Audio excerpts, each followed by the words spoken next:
Acredito piamente que a melhor maneira de reduzir riscos não está em seguir fórmulas mágicas ou porcentagens arbitrárias, como aquela história de dividir 60% em ações e 40% em títulos, para depois alguém chegar e dizer que agora é 65% e 35%. Isso não passa de um teatro sem sentido. O que realmente importa é manter uma posição conservadora em ativos de curto prazo e, quando surgir uma oportunidade inteligente, agir sem hesitar. Não faz o menor sentido ficar obcecado por metas fixas ou ajustes desnecessários. Outro dia, li um artigo sobre um grupo de investidores que, por receberem alguns bilhões de dólares, estavam desesperados, como se tivessem acabado de herdar um problema gigante.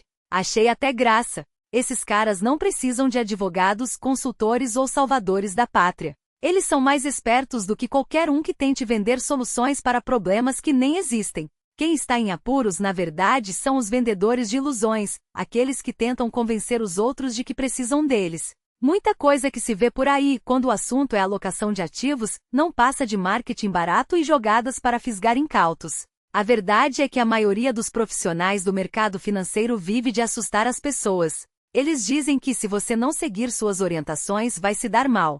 São mestres em vender medo, mas a realidade é outra. Meu cunhado, que trabalhava no mercado de gado, costumava dizer que o segredo não está no que você vende, mas em como você conta a história. Em Wall Street é a mesma coisa. As pessoas querem acreditar que alguém pode prever o futuro, como aqueles adivinhos que os reis contratavam para ler vísceras de animais. Sempre houve, e sempre haverá, um mercado para quem promete respostas fáceis. O problema é que quando juntamos essa sede por previsões com a fragilidade do mercado de fundos de investimento, o resultado é desastroso. Os investidores pulam de um fundo para outro, incentivados por corretores que só pensam em comissões. No fim das contas, os retornos ficam abaixo da média, e o pequeno investidor, que confiou nos especialistas, acaba pagando a conta. É triste ver pessoas respeitadas na comunidade, que lideram escoteiros ou administram instituições locais, lucrando em cima de quem não tem conhecimento suficiente para questionar. O ideal seria ganhar a vida criando valor real para quem compra o que você oferece.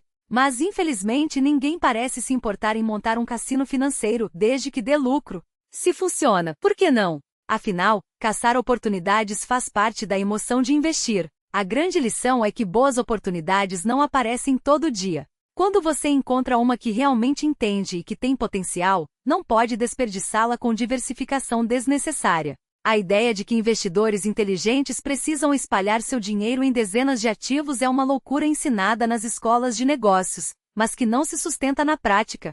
Encontrar bons gestores é uma tarefa árdua. Quando encerrei minha sociedade em 1969, tinha vários sócios e precisei devolver muito dinheiro. Senti que devia pelo menos indicar alternativas, então recomendei 2 pessoas que conhecia bem, excepcionalmente competentes e honestas. Uma delas, inclusive, hoje faz parte do nosso conselho. Na época, eu já circulava no mundo dos investimentos há anos e conhecia esses 2 profissionais havia tempos. Não só sabia dos resultados que entregavam, mas também como os alcançavam. Isso faz toda a diferença. O fato é que mesmo com uma rede de contatos extensa, consegui encontrar apenas 2 gestores confiáveis na época em que estava mais ativo. Isso diz muito sobre a dificuldade de identificar quem realmente sabe o que está fazendo.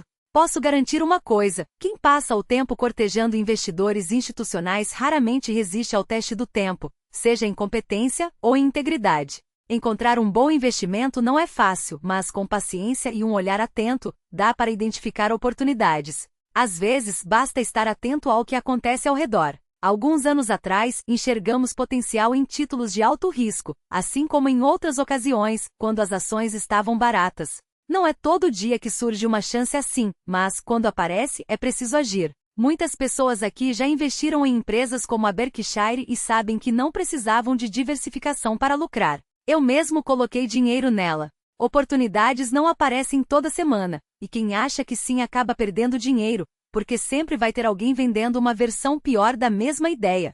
Recentemente percebi que escolher gestores de investimentos ficou ainda mais difícil. Muitos dos que administram fundos institucionais no país acabaram se envolvendo em esquemas duvidosos, aceitando propinas para favorecer determinados ativos. É um cenário preocupante, mas que reforça a importância de ser criterioso na hora de confiar seu dinheiro a alguém. A traição aos próprios acionistas.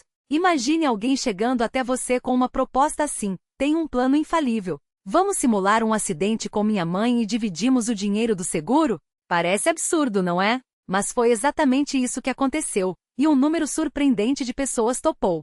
Gente que já tinha dinheiro, que já havia construído patrimônio, mas que em um momento de ganância jogou tudo fora. Muitos até acreditaram que estavam sendo espertos, que ninguém descobriria. Até que descobriram. E o preço foi alto: reputações destruídas, fortunas perdidas e um legado manchado para sempre. O mais intrigante é que em uma indústria tão grande, aqueles que não participaram desses esquemas tinham todo o interesse em preservar a reputação do setor. Mas quantos deles realmente não sabiam? É difícil acreditar que em fundos e gestoras de renome, ninguém tenha ouvido os rumores. Afinal, quando se trabalha nesse meio, as informações circulam, e não são poucos os sinais que passam despercebidos. Enquanto isso, os bastidores eram um festival de tapinhas nas costas, alianças com reguladores e um silêncio cúmplice que só foi quebrado quando um denunciante resolveu falar. E mesmo assim foi preciso um jornalista com poucos recursos, mas muita determinação, para expor o que todos fingiam não ver. O que isso nos ensina? Que a confiança cega é um luxo que ninguém pode mais se dar.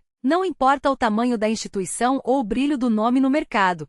Se não há transparência, se não há prestação de contas, o risco sempre estará lá. E o pior, muitas vezes quem paga o preço não são os responsáveis, mas os investidores comuns, aqueles que acreditaram que alguém cuidaria do seu dinheiro melhor do que eles próprios.